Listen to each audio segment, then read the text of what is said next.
आज आप जहां पर भी हो, जिस पोजीशन पे भी हो, आप खुश हैं या दुख हैं, या आप सक्सेसफुल हैं या अनसक्सेसफुल हैं, इसके लिए रिस्पॉन्सिबल कौन है? इसके लिए आपने कभी सोचा है? शायद आपका जवाब होगा कि शायद मेरा फैमिली ग्राउंड है, फैमिली बैकग्राउंड है, मेरा एजुकेशन है या मेरा इन्वायरमेंट है।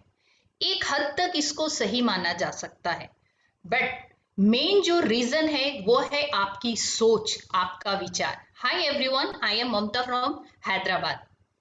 आज मैं एक स्टोरी सुनाती हूँ। 1000 लोगों को मारने वाला, प्रण लिया हुआ, उंगली मारने, उसने, उनका ये शपथ था कि मैं 1000 लोगों को मारकर अपने गले में उंगली की माला पहनूंगा, और ऐसा किया करता था। ऐसा करते उसने 999 लोगों को मार चुका था।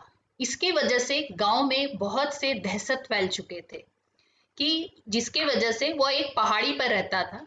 उस पहाड़ी इलाके को बंद कर दिया गया था उस दहशत की वजह से, कि शायद वो हजारवा कोई भी हो सकता है। वहां से कोई भी नहीं जाता था। उसकी माँ कभी कभी मिलने जाया करती थी उंगली माल का, लेकिन जब उसने 999 को मार दिया था, तो उंगली माल की माँ ने भी जाना बंद कर दिया था। उसके भी मन में भय हो गया था कि ये 1000 का शपथ पूरा करने के लिए मुझे भी मार सकता है। उस माँ ने भी मिलना बंद कर दिया।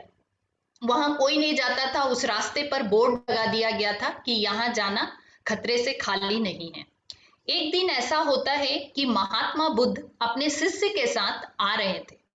उन्होंने उस रास्ते में जाने लगे, तो शिष्य ने देखा और उन्होंने कहा कि यहाँ पर तो जाना मना लिखा है बोर्ड पर, क्योंकि यहाँ उंगली माल रहता है, तो हमारे लिए सही नहीं है। बुद्ध ने कहा कि ठीक है, अगर मुझे नहीं पता होता तो शायद मैं नहीं जाता, लेकिन जब मुझे पता चल गया है तो मुझे उसको मेरी जरूरत है, मैं वहां जाऊंगा। और शिष्य नहीं जाता है, महात्मा बुद्ध वहां चले जाते हैं। और उंगलीमाल जैसे ही उसको देखता है बहुत खुश होता है कि आज मेरा शपथ पूरा हो जाएगा, हजारवा कंप्लीट हो जाएगा हमारा। और महात्मा बुद्ध उसकी ओर आगे बढ़ते हैं और वो देखता है और वो बोलता है कि अरे सन्यासी, तुम यहीं रुक जाओ। और महात्मा बुद्ध आगे बढ़ते जाते हैं और वो उंगलीमाल बोलता है कि अरे सन्यासी, तुम यहाँ रुक जाओ। लेकिन महात्मा बुद्ध नहीं रुकते, तो बोलता है कि तुम रुक जाओ, नहीं तो मार दूंगा। सन्यासी बोले कि तुम डरता क्यों है, तुमको जो करना है करो। बोल रहा है कि तुम कुछ भी बोल रहा है, रुक जाओ सन्यासी, लेकिन रुकता नहीं है। तो महात्मा बुद्ध आगे की ओर बढ़ते जाते हैं, तो थोड़ा उसके में भी, उंगली माल में भी डर हो जाता है। फिर महात्मा बुद्ध उसको बोलते हैं कि ठीक है, तुम मुझे मार देना, लेकिन पहले यहाँ जो टहनी दिख रहा है तुम इसको काट दो। तो उंगली माल के हाथ में हमेशा तलवार हुआ करता था। तो वो क्या किया, उस टहनी पे मारा, वो टहनी कट गई। तो महात्मा बुद्ध थे, वो बहुत खुश हुए कि ये अभी भी इतने ताव में भी मेरी बातों को सुन रहा है। तो फिर वो बोलते हैं कि ठीक है, तुम अब इस टहनी को जोड़ दो।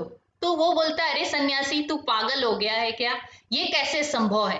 तब महात्मा बुद्ध बोलते हैं कि तुमने 999 लोगों को आसानी से मार दिया, क्या तुम एक आदमी को भी जोड़ सकते हो?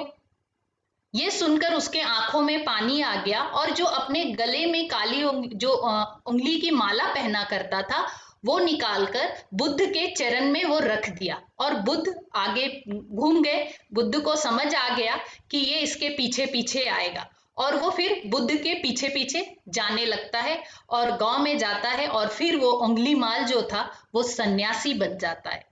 इस स्टोरी से कहने का मतलब ये है कि 999 को मारने वाला व्यक्ति अगर सोच बदलकर एक सन्यासी बन सकता है, तो आप अपने लाइफ में अपने सोच को बदलकर बहुत दूर तक आगे बढ़ सकते हैं। इसलिए लाइफ में अच्छी सोच रखिए, डेफिनेटली आप आगे बढ़ जाएंगे। Thank you.